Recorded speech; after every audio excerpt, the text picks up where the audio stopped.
मलिया के बिया हमारा मलिया के बिया।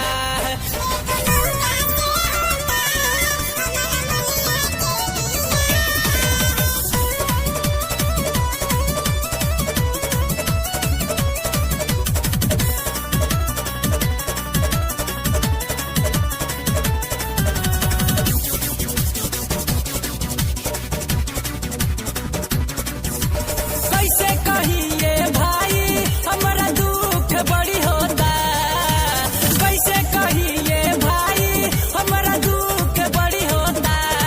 हमारा मलिया के बिया एगो मौका से होता, हमारा मलिया के बिया एगो मौका से होता।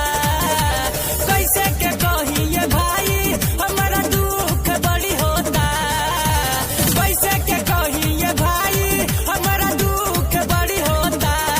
हमारा मलिया के बिया एगो मौका से होता, हमारा मलिया के बिया एगो मौका से होता, हमारा मलिया के बिया।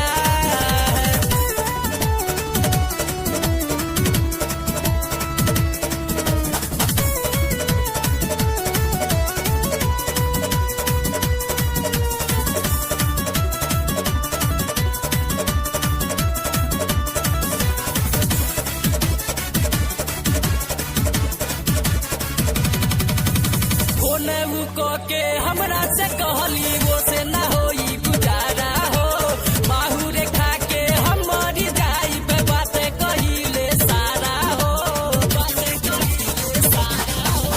फोन को के हमरा से कहली वो से ना होई गुजारा हो, माहू रेखा के हम मरी जाई पे बातें कहिले सारा हो। का कही बात भाई बड़ा जीवा डरता, का कही बात भाई बड़ा जीवा डरता।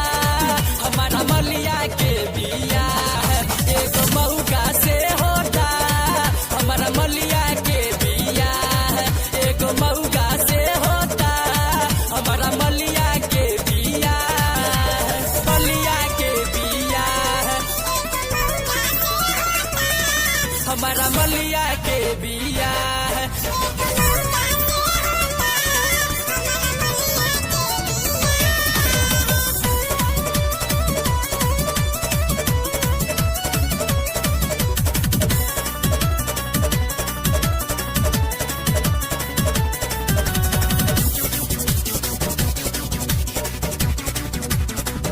भइल बा टेंशन हमरा के बहुते ओके